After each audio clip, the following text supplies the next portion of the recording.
Hola amigos de Templo, ¿cómo se encuentran? Hoy vengo a explicarles el deck de estructuras. Este deck, en mi opinión, es uno de los más versátiles del juego, después del deck de ninjas novatillos.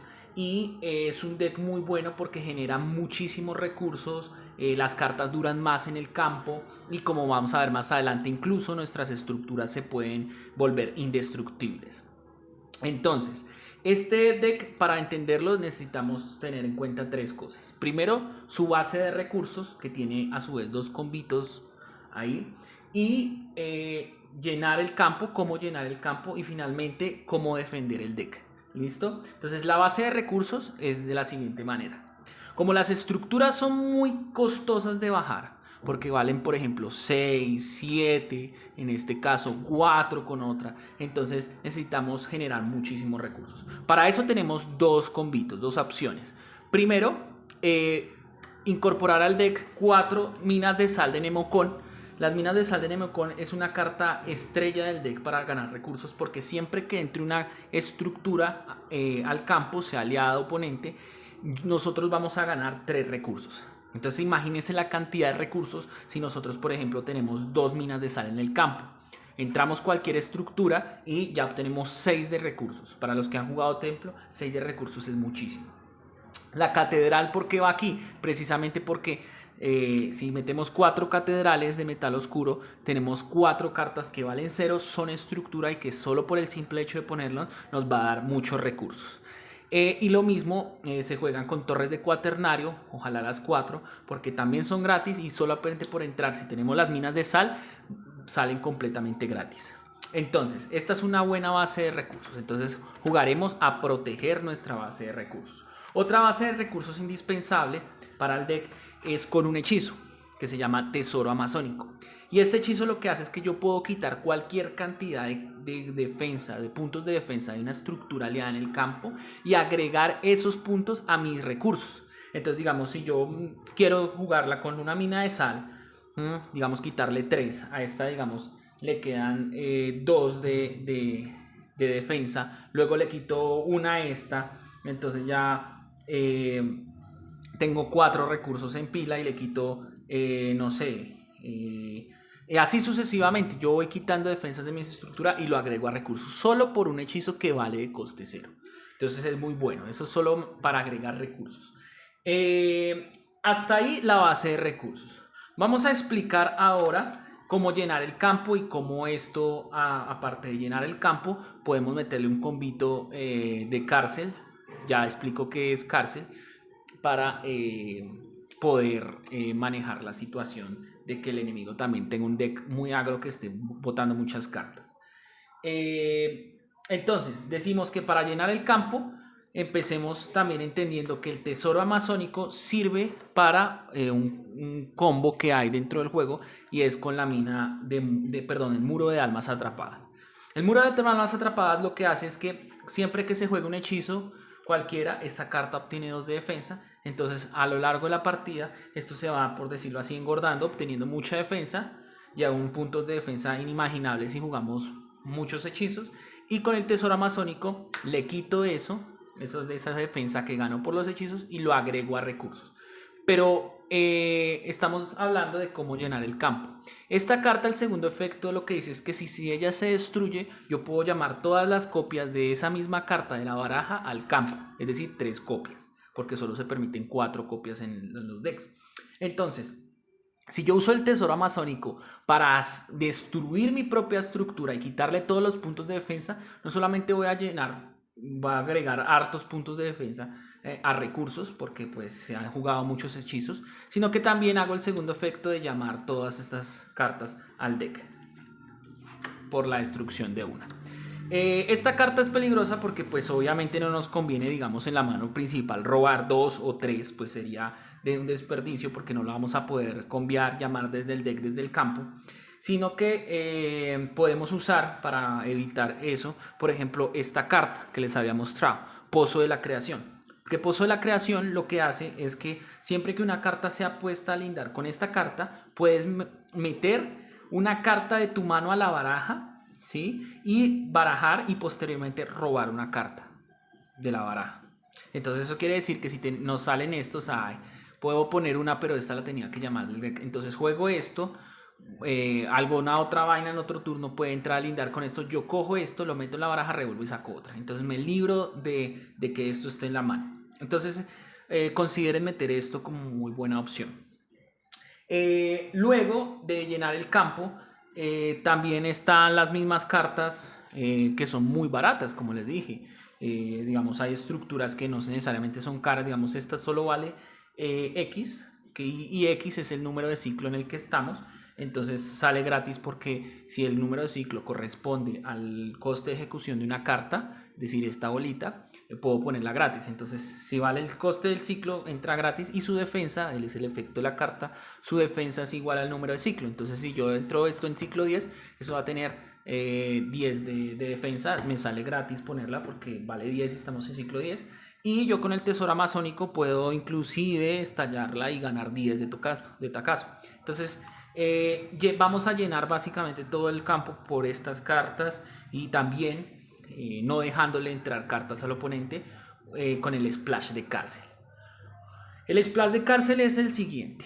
Esto es para no dejar bajar cartas al oponente. Como llevamos 4 catedrales de metal oscuro y son tan baratas, si nosotros solo metemos 2 o 3 de grilletes rúnicos, ya ahí tenemos un deck de cárcel, un pequeño combo muy útil, muy bueno, para no dejarle bajar cartas al oponente en un deck de estructuras, porque esto es estructura y no sirve para otras cosas. Entonces eso significa que el splash de cárcel hace parte de llenar el campo, que impide que el oponente baje cartas. Sería ideal que metieran este combo. De los que no conocen el deck de cárcel y este combo y de lo que estoy hablando, pueden ver en este mismo canal un video que tengo acerca del deck de cárcel. Se titula así, deck de cárcel. Entonces, para que sepan de qué estoy hablando.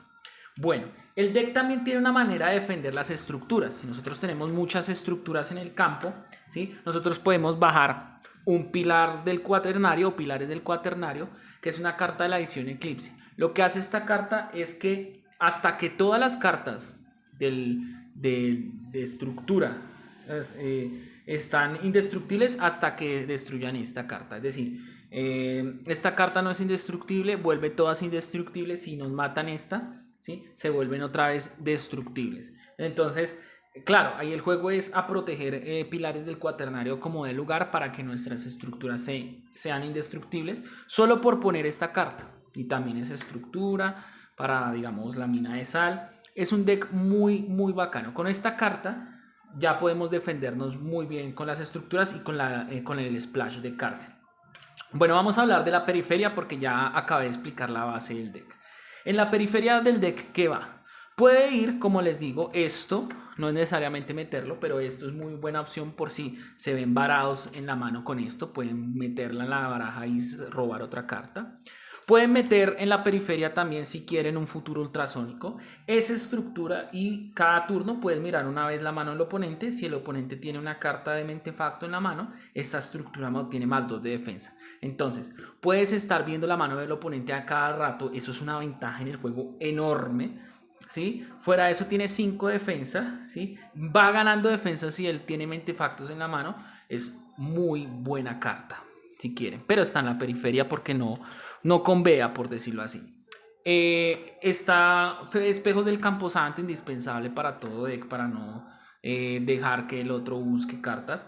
La tundra del Ruiz, si ven que están atacándonos muchas estructuras, podemos meter esto porque las cartas que linden con esta no pueden atacar. Entonces es un combo perfecto para control de mesa, ¿sí?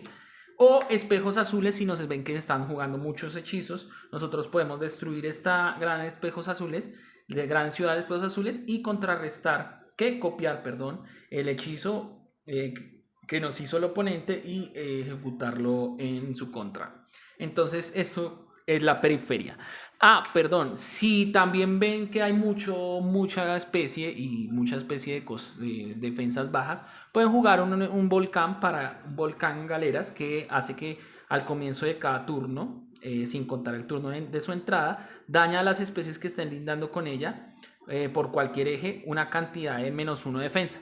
Esto quiere decir que como nuestro deck no lleva especies y esto puede hacerle daño a nuestras especies, no importa porque nuestro deck no lleva especies, entonces esto le puede hacer daño a las especies enemigas y nosotros no vamos a recibir nunca daño porque pues todas nuestro deck es de estructuras. En la periferia, ¿qué más hay?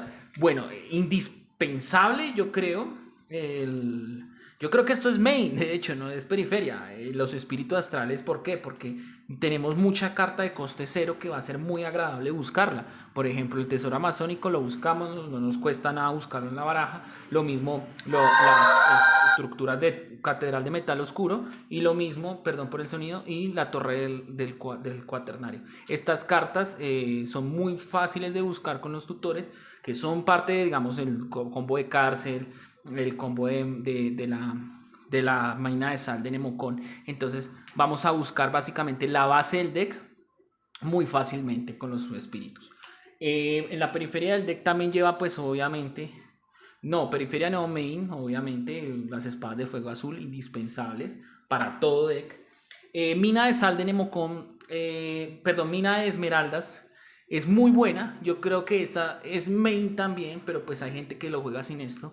Y es que si a mí me van a destruir, por ejemplo, una carta, la que me vuelve indestructible, entonces me la van a destruir con un hechizo, ¿sí? Yo digo, no, espérate, en respuesta, descarto, esto es lo que hace esta carta, descarto esta carta de mi mano, ¿sí? Y regreso una estructura a mi mano antes de que él haga algo. Entonces la salvo y el otro turno la vuelvo a poner. Entonces la mina de esmeraldas es un combo muy bueno para defender nuestras estructuras.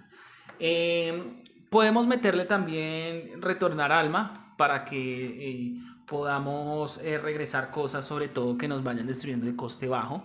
Muy fáciles de buscar, muy fáciles de ganar, de meter al campo, perdón. Retornar alma siempre va a ser una carta muy, muy útil.